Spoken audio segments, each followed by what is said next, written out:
What's up everyone? Welcome back to the channel।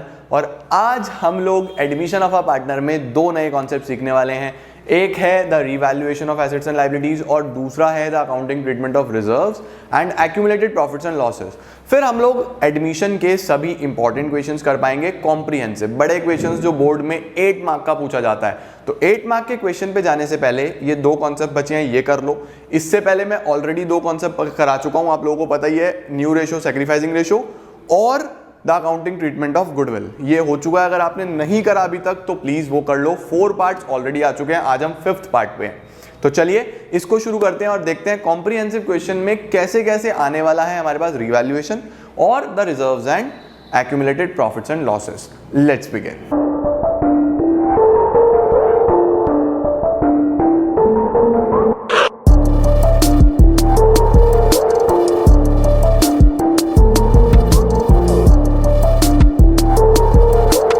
तो सबसे पहले हम लोग करने वाले हैं द अकाउंटिंग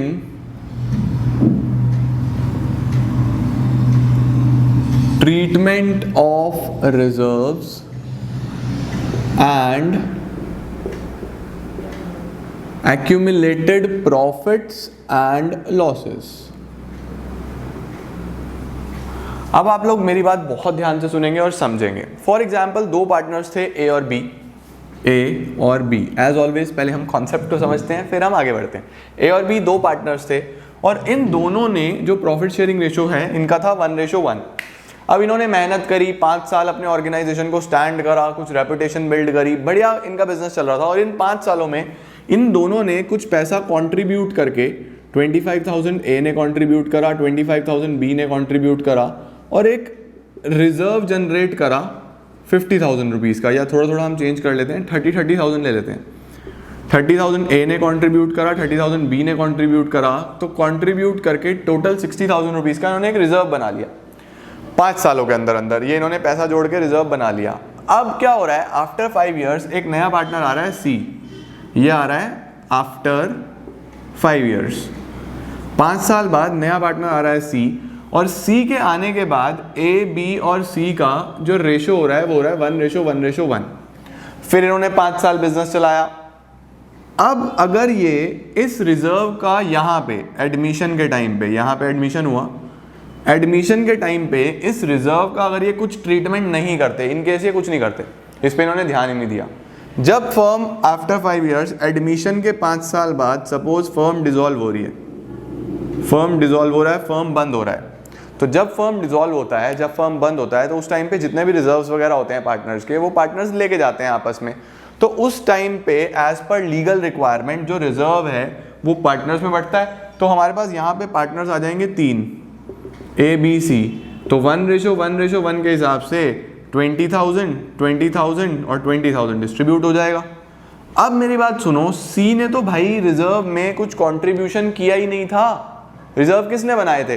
रिजर्व बनाए थे ए और बी ने। और अगर इन्होंने यहाँ पे एडमिशन के टाइम पे इस रिजर्व का ट्रीटमेंट नहीं करा, तो जब फर्म डिसॉल्व होगी तो सी ले जाएगा कुछ हिस्सा, जबकि सी का बनता ही नहीं था, क्योंकि रिजर्व बनाया किसने था? ए और बी ने।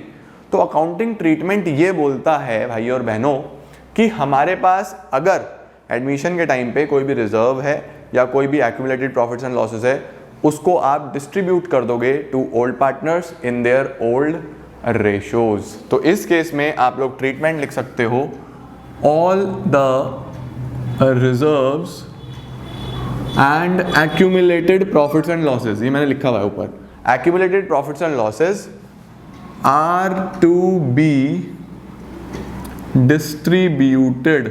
उनको क्या कर दिया जाता है? डिस्ट्रीब्यूट कर दिया जाता है in between old partners in old ratio.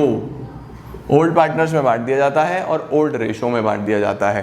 तो ये हमारे पास अकाउंटिंग ट्रीटमेंट होता है। क्यों बांट दिया जाता है? क्योंकि नए पार्टनर का उससे कोई लेना देना नहीं है भाई, जिसने रिजर्व बनाया उसको मिलना चाहिए ना। आप क्यों फ्री में आगे पैसा लेने के लिए, कोई प्रसाद थोड़ी ना बट रहा है ले लो बैठ जाओ, ऐसा थोड़ी ना है। इन दोनों ने कॉन्ट्रीब्यूट करा तो इन्हें मिलना चाहिए, ठीक है। अब इस केस में जब ये पार्टनर्स को मिलेगा तो एंट्री क्या बनेगी? एंट्री बनती है हमारे पास, देखो फॉर एग्जांपल हमने कहा कि रिजर्व है जनरल रिजर्व, तो एंट्री बनेगी जनरल रिजर्व अकाउंट डेबिट। कोई कॉन्टिजेंसी रिजर्व है, मतलब कोई भी रिजर्व हो सकता है, contingency reserve account debit, workman compensation reserve account debit, investment fluctuation reserve account debit.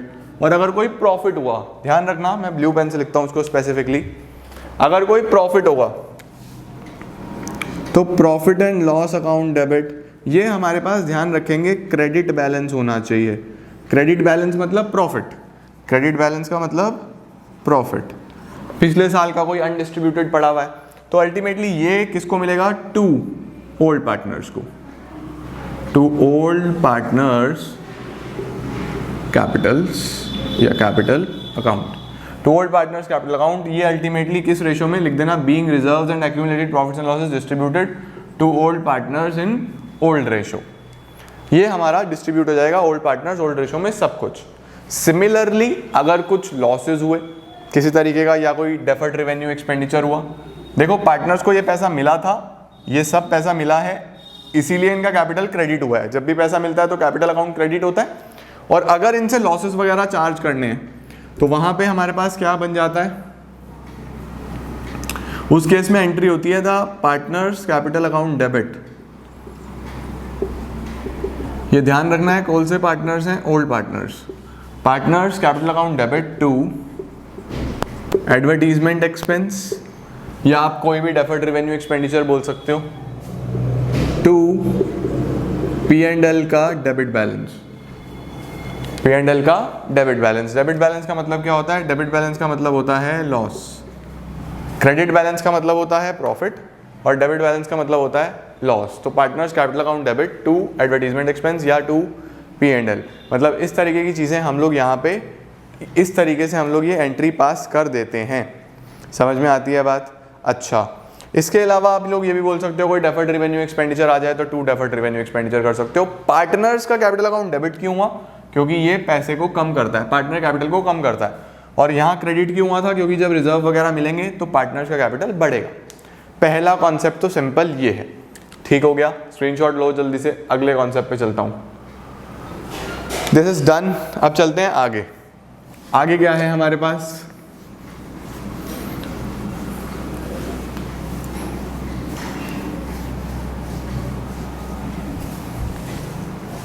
अगला कॉन्सेप्ट है हमारे पास revaluation of assets and liabilities.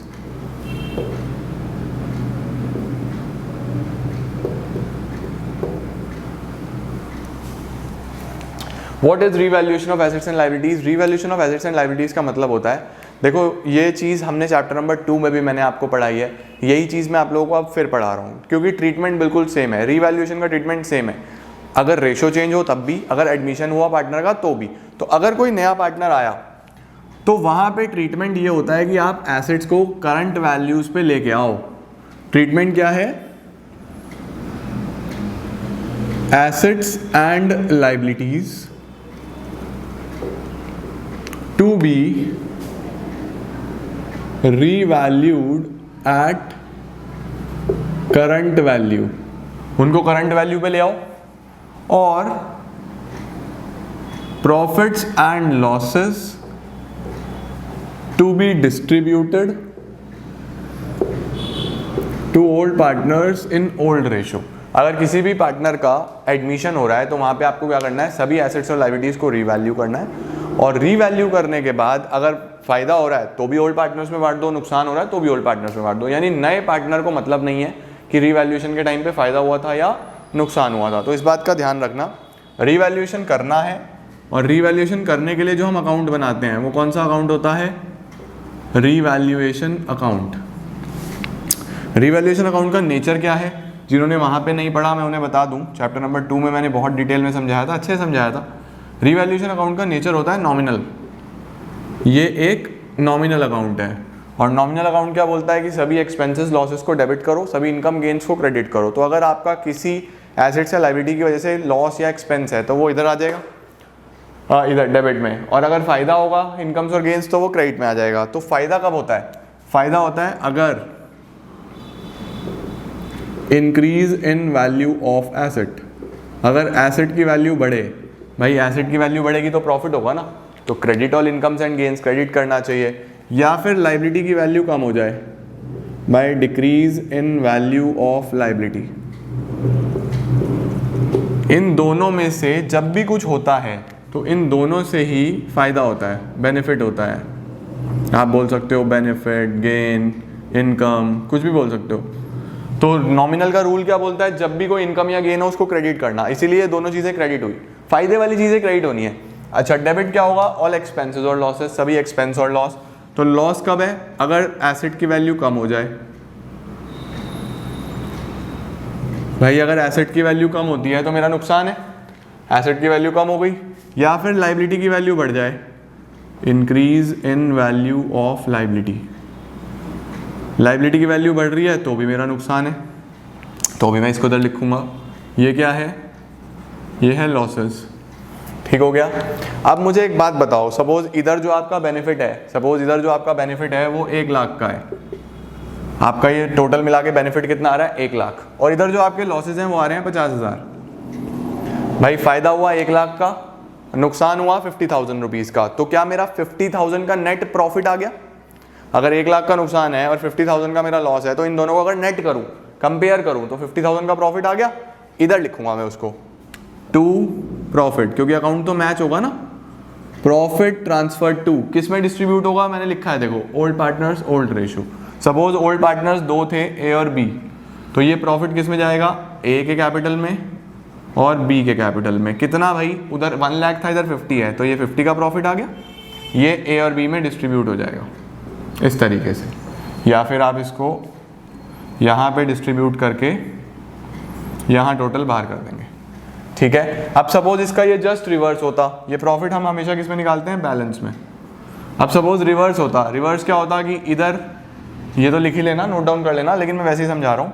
अगर इधर लॉस होता 150 और फायदा था सिर्फ 1 लाख का, लॉस होता 150 और फायदा है 1 लाख का, तो नेट करूँगा तो लॉस आएगा, लॉस आएगा ना, तो लॉस इधर लिखूंगा मैं, बाय लॉस ट्रांसफर टू ए का कैपिटल अकाउंट और बी का कैपिटल अकाउंट। इसको प्लीज फुल फॉर्म्स में लिखना, शॉर्ट फॉर्म में मत लिखना।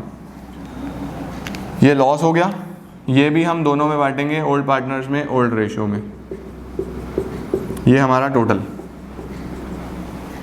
ठीक है जी। This is our total, particulars amount, particulars amount. लो जी, इस तरीके से। तो ये आपका रीवैल्यूएशन अकाउंट का फॉर्मेट होता है। अब मैंने आप लोगों को रिजर्व्स का ट्रीटमेंट बता दिया, मैंने आप लोगों को रीवैल्यूएशन अकाउंट का ट्रीटमेंट बता दिया। इस पे बेस्ड हम लोग कुछ क्वेश्चंस और करेंगे। सीबीएसई में एज सच बहुत ज़्यादा क्वेश्चंस नहीं आए हुए, बहुत ज़्यादा कोई क्वेश्चन नहीं आए। इस पर मैं आप लोगों को यही कहूँगा कि आप लोग एक बार WCR और IFR दोबारा से रिवाइज कर लो। WCR IFR का मैंने change in PSR chapter number 2 में स्पेसिफिक वीडियो बनाया हुआ है, प्लेलिस्ट में ही आपको दिख जाएगा WCR IFR, वो सेम ट्रीटमेंट है, उसको एक बार रिवाइज कर लो। और रिजर्व्स का, रिवैल्यूएशन का यही ट्रीटमेंट होता है हमारे पास इस चैप्टर में, एडमिशन में। तो कोई भी इशू नहीं है, रिवैल्यूएशन करना है आपने एसेट्स लायबिलिटीज़ का तो इस तरीके से हो जाएगा, और जो आप लोगों को रिजर्व्स का ट्रीटमेंट करना है वो भी मैंने आप लोगों को बता दिया। तो ये हमारा टॉपिक कंप्लीट हो जाता है। इसके बाद अब हम लोग आगे बढ़ सकते हैं कॉम्प्रिहेंसिव क्वेश्चंस की तरफ। कॉम्प्रिहेंसिव क्वेश्चंस का मतलब क्या, बड़े बड़े क्वेश्चंस जो 8 मार्क्स 6 मार्क्स में आएंगे। एक छोटा सा टॉपिक और आएगा बीच में, हिडन गुडविल, इसके बाद मैं आपको वो भी बताऊंगा, बट नेक्स्ट क्लास में यानी कल हम लोग शुरू करेंगे अब कॉम्प्रिहेंसिव क्वेश्चंस, एडमिशन के बड़े बड़े क्वेश्चंस जो बोर्ड्स में आए हुए हैं। तो बस आज के लिए इतना ही। पूरा कॉन्सेप्ट मुझे उम्मीद है आप लोगों ने नोट करा होगा। इस पे बेस जो भी क्वेश्चंस हैं आप प्रैक्टिस कर सकते हो, आपको उसमें कोई भी प्रॉब्लम आने वाली नहीं है, क्योंकि रिजर्व्स को सिर्फ डिस्ट्रीब्यूट करना है और रीवैल्यूएशन वो साथ साथ हो ही जाएगा जब आप बड़े क्वेश्चंस करोगे। तो बस आज के लिए इतना ही। सारी की सारी नोटबुक्स बना के रखो और अच्छे से प्रिपेयर करो यार, this is all what I want. अच्छे से प्रिपेयर करो और बढ़िया मार्क्स स्कोर करेंगे बोर्ड्स में। Thank you so much.